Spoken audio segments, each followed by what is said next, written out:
¿Qué tal amigos? Sean bienvenidos nuevamente al canal. Hoy día tenemos a nuestra segunda clase de infectología y hoy veremos un tema bastante importante que es farmacología de los antibióticos. Veremos a los antibióticos que actúan contra la pared celular de las bacterias, contra los ribosomas, contra el ADN bacteriano, contra la membrana y también sus efectos adversos. Acá les he puesto una pequeña leyenda con colores para indicar la cobertura o el espectro de los antibióticos que veremos a lo largo del video. De color violeta están los que cubren gram positivos, de color fucsia los que cubren gram negativos, haciendo referencia a la safranina, que ya lo expliqué en el video anterior. De color verde tenemos a los que cubren anaerobios y de color naranja los que cubren atípicos. Sin más que añadir, empecemos.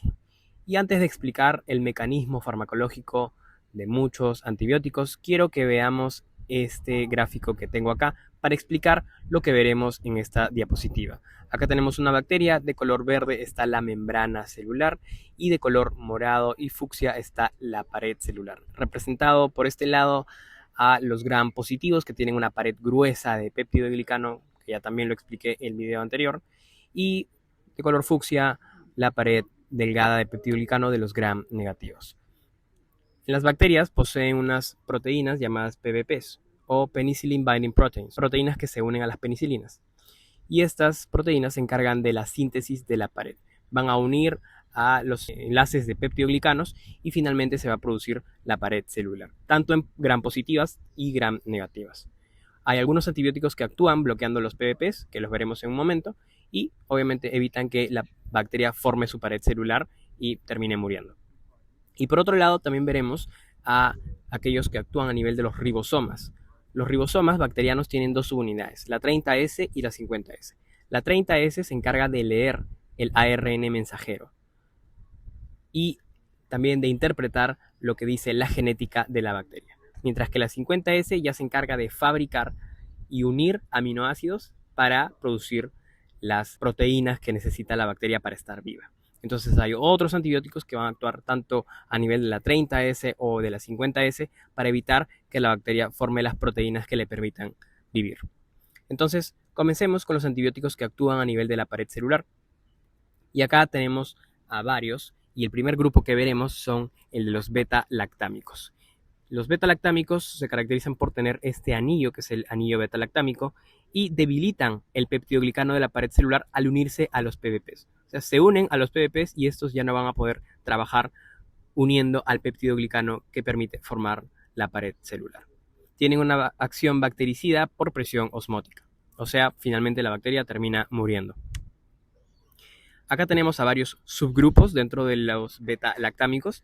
El primero que veremos es el de las penicilinas. Y tenemos penicilinas naturales, como la penicilina G sódica, la G benzatínica y la G procaínica. También otra penicilina natural es la penicilina B oral. Las penicilinas naturales generalmente tienen buena cobertura para gram positivos y también para anaerobios. La penicilina G sódica es una penicilina de acción corta y rápida que se usa muchas veces para inducir antibioticoterapia, para empezar antibioticoterapia en infecciones severas como por ejemplo sepsis, meningitis, neurosífilis. La penicilina G benzatínica es una de acción bastante lenta, prolongada, que puede durar su efecto semanas incluso. Se usa muchas veces en sífilis primaria o sífilis secundaria, como una monodosis incluso muchas veces. Y también tenemos a la penicilina G procaínica, que tiene una acción intermedia de horas hasta un día en hacer efecto y tiene un uso muy similar a la penicilina G sódica, solo que es mucho más estable. Y también tenemos a la penicilina B oral, que cubre muchas veces infecciones leves por gram positivos, como por ejemplo una faringitis bacteriana. Después tenemos a las aminopenicilinas y acá tenemos a la famosa amoxicilina y a la ampicilina. La amoxicilina generalmente administrada por vía oral y la ampicilina por vía endovenosa. Cubren tanto positivos como gram negativos. Después tenemos a las antiestafilocócicas y tenemos, también se conocen como resistentes a las penicilinasas, y tenemos acá a la dicloxacilina y a la oxacilina, que se usan para cubrir infecciones por gram positivos. Infecciones generalmente de gram positivos sensibles, ¿no? Por ejemplo, un estafilococcus aureus sensible o infecciones leves en la piel.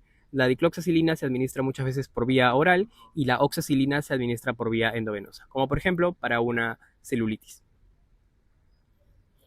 Luego tenemos a las penicilinas antiseudomónicas. Y acá tenemos a una muy, pero muy importante y muy potente, que es la piperacilina. La piperacilina cubre pseudomonas. A lo largo del video yo voy a estar mencionando qué antibióticos cubren pseudomonas y qué antibióticos cubren Staphylococcus aureus meticilino resistentes, que son dos de las bacterias más difíciles de cubrir en muchos casos.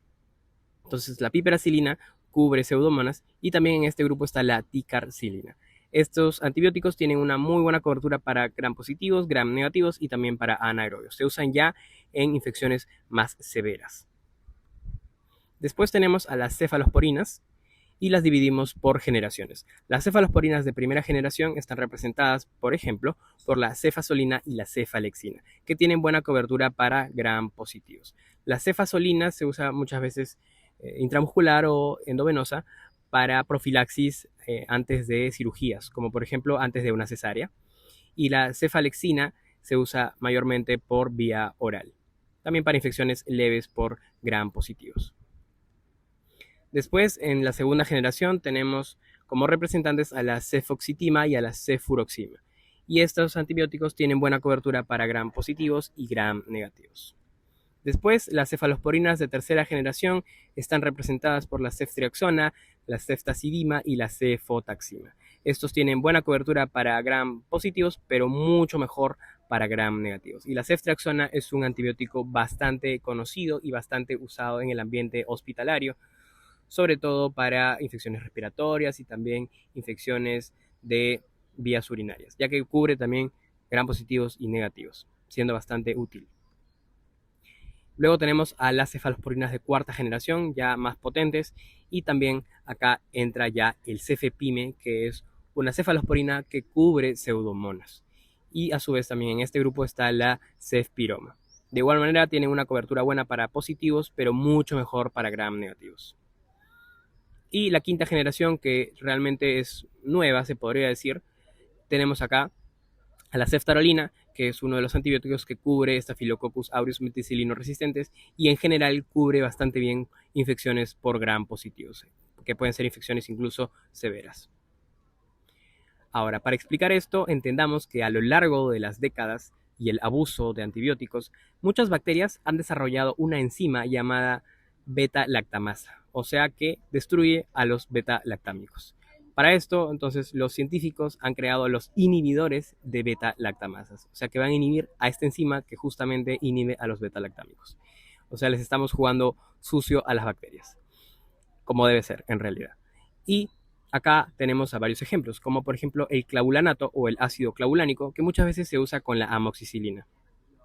Después tenemos al sulbactam, que se asocia mucho a la ampicilina, con la famosa ampicilina sulbactam.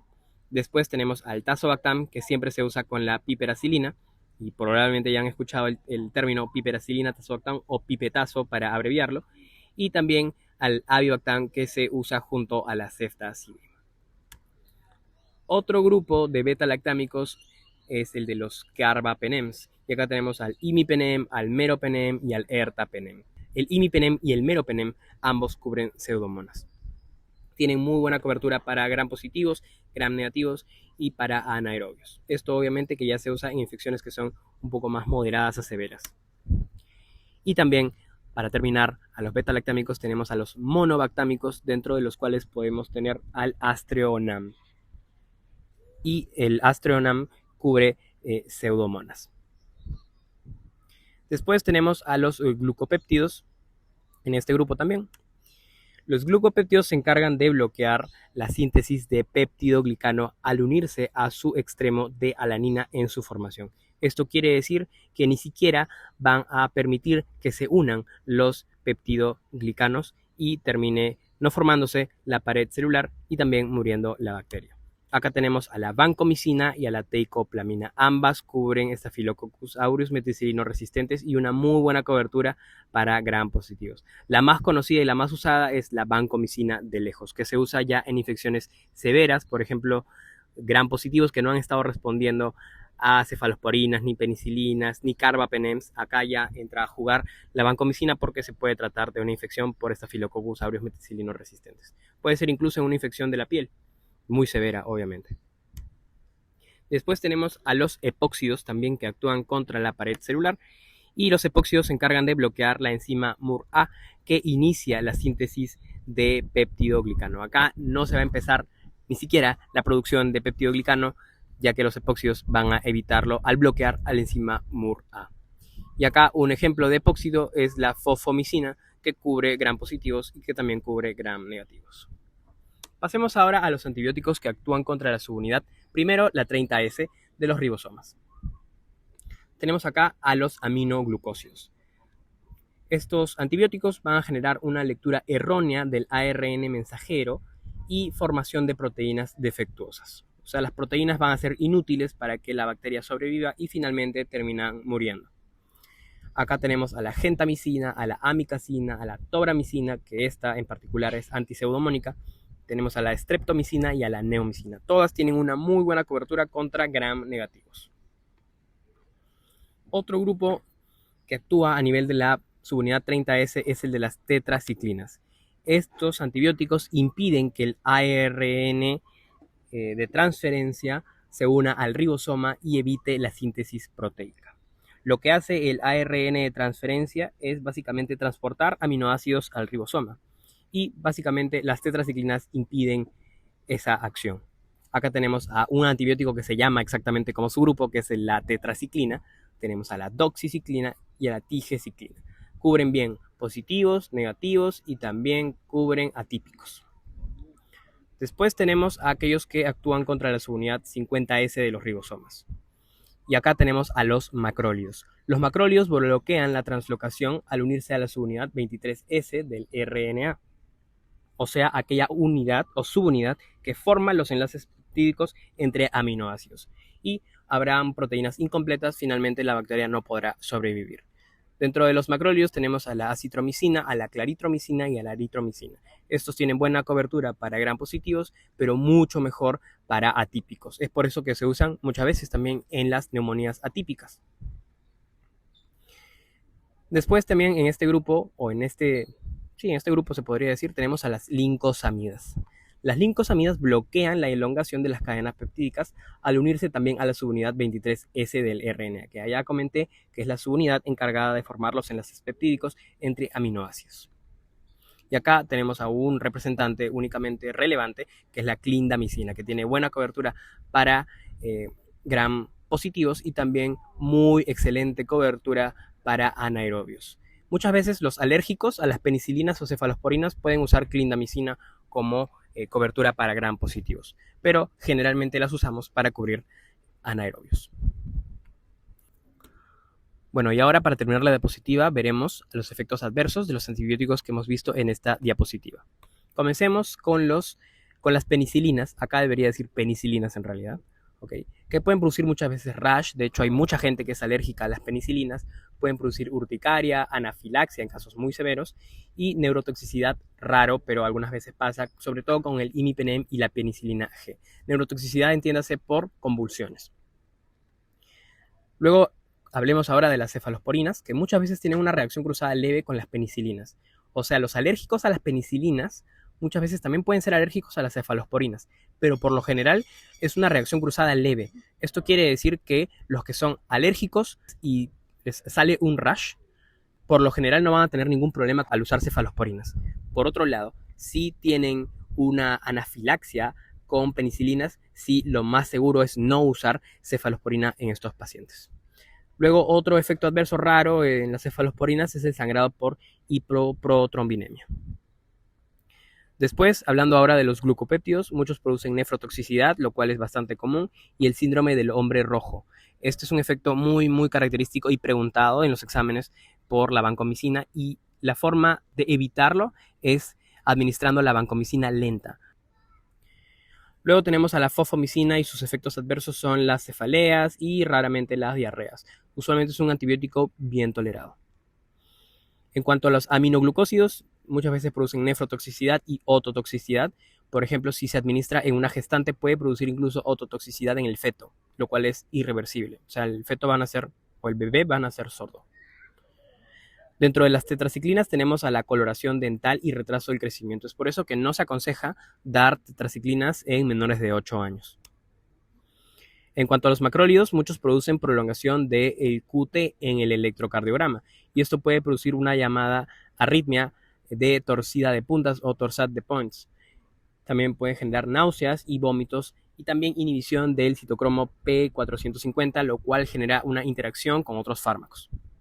La clindamicina muchas veces puede producir colitis pseudomembranosa, sobre todo en usos prolongados, uso más de 10 días, más de 14 días, puede producir un barrido de la microbiota intestinal y que prolifere el Clostridium, ¿no? Y finalmente desarrollar una colitis pseudomembranosa. Y en cuanto al linezolid, muchas veces puede producir pasitopenia, neuropatía periférica o también neuropatía óptica. Pasemos ahora a aquellos antibióticos que actúan contra el ADN bacteriano y veamos ahora este grupo. Tenemos a algunos que van a actuar a nivel de la DNA girasa y de la topoisomerasa 4, que se encargan de darle la estructura enrollada al ADN bacteriano, y también otros que actúan a nivel del ácido fólico de las bacterias, ya que el ácido fólico sirve muchas veces para generar algunos precursores en la formación del ADN. Veamos ahora cada uno de estos antibióticos y empecemos con las quinolonas o actualmente llamadas fluoroquinolonas porque tienen flúor en su estructura molecular. Y acá tenemos a estos antibióticos que evitan la replicación del ADN bacteriano al bloquear la enzima topoisomerasa y también a la ADN girasa. Ataca principalmente en gram negativos a la ADN girasa y en gram positivos a la topoisomerasa 4. El ciprofloxacino es uno de los más conocidos y también hay que resaltar que cubre pseudomonas. Tiene muy buena cobertura para gram negativos. Después tenemos al levofloxacino que cubre bien positivos, negativos y también atípicos. Al moxifloxacino que cubre bien positivos, anaerobios y atípicos. Y al norfloxacino que cubre bastante bien a los gram negativos y también un poco a los gram positivos. Después tenemos a los nitroimidazoles y acá este es un grupo que funciona como un profármaco que en ambientes anaerobios se reducen por enzimas y producen radicales libres que generalmente terminan dañando directamente al ADN, a las proteínas y a la membrana celular. Pero ojo, estos solamente actúan en ambientes anaerobios y sus representantes son el metronidazol, el tinidazol y el secnidazol, que actúan excelente contra los anaerobios, como por ejemplo Clostridium, bacteroides y también contra protozoos como la entamoeba, la giardia y las tricomonas. Después tenemos a otros antibióticos que actúan contra el ácido fólico. Y tenemos acá a las sulfonamidas que actúan sobre la síntesis de los nucleótidos del ADN. Compite contra el ácido paraaminobenzoico o llamado PABA, lo cual impide la formación del tetrahidrofolato. O sea, las sulfonamidas actúan en lugar del ácido paraaminobenzoico y finalmente no se formará el tetrahidrofolato y no habrá nucleótidos y no habrá ADN bacteriano. Acá se le asocia mucho el trimetoprim que potencia el efecto de la sulfonamida. Se encarga de bloquear la transformación final del dihidrofolato al tetrahidrofolato.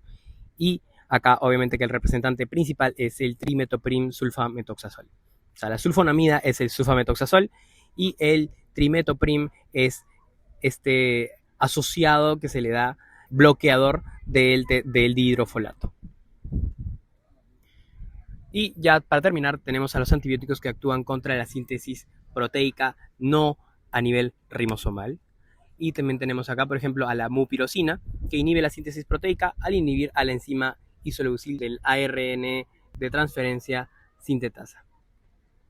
La mupirocina muchas veces se usa de manera tópica como una crema en infecciones leves por gram positivos, como por ejemplo el impétigo que ocurre en la piel. Después tenemos a antibióticos que actúan contra la membrana celular. Y acá tenemos a un grupo muy importante que es el de los lipopéptidos.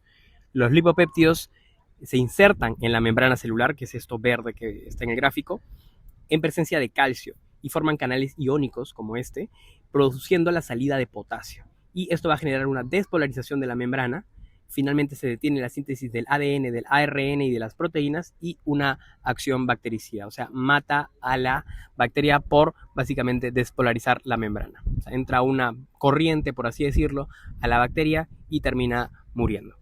Dentro de los lipopéptidos tenemos a la daptomicina como el principal representante, que cubre bastante bien infecciones severas por gram positivos. Y finalmente tenemos a las polimixinas, que se unen al lipopolisacárido, despolarizando calcio y magnesio, actuando como detergentes a nivel bacteriano. Tenemos acá dos representantes importantes como la colistina y la polimixina B, que cubren bastante bien a los microbios gram negativos. Veamos los efectos adversos de estos grupos, y acá tenemos a las quinolonas, que pueden producir tendinitis y ruptura del tendón, incluso del tendón de Aquiles, sobre todo en pacientes inmunosuprimidos, en pacientes adultos mayores o que estén expuestos a una gran carga de actividad física como correr una maratón o, por ejemplo, a la hora de estar tomando quinolonas. También pueden producir prolongación del QT en el electrocardiograma, o sea, la torcida de puntas, neuropatía periférica, insomnio y fotosensibilidad. Después tenemos a los efectos adversos de los nitroimidazoles, que esto es muy típico y muy preguntado y de hecho bastante real. Incluso yo puedo dar fe de esto, que dan un sabor metálico bastante incómodo a la hora de estar tomando estos antibióticos como el metronidazol, por ejemplo, y también producen el efecto antabús, o sea que inhiben a la alcohol deshidrogenasa a nivel del hígado, y si un paciente consume alcohol al estar consumiendo metronidazol, por ejemplo, o cualquier nitroimidazol, va a tener una reacción muy adversa al alcohol. Va a tener muchos vómitos, va a tener rubor, va a estar con una cefalea muy intensa. Después, los efectos adversos de las sulfonamidas pueden ser reacciones cutáneas como rash y también el Steven-Johnson, supresión medular en algunos casos severos como anemia y leucopenia, y también hipercalemia, básicamente por el efecto del trimetopreno. La mupirocina puede producir irritación local, prurito y ardor, más nada porque es una crema básicamente. En cuanto a los lipopéptidos, pueden producir miopatía y elevación de la CPK y también riesgo de rhabdomiólisis. Y finalmente, las polimixinas pueden producir nefrotoxicidad y neurotoxicidad, sobre todo parestesias, debilidad y mareo. Y listo, muchachos, eso ha sido todo por hoy. Este ha sido un video bastante largo, espero que les haya gustado, espero que lo hayan encontrado bastante útil. Y bueno, les digo, síganme por Instagram, edumolina.me, donde estoy subiendo bancos de preguntas y también explicando cómo es el proceso para hacer la homologación de medicina en Australia. También tengo TikTok, así que bueno, por ahí también me pueden seguir. Les mando un fuerte abrazo, estudien mucho para sus exámenes y ya nos estaremos viendo pronto en otro video.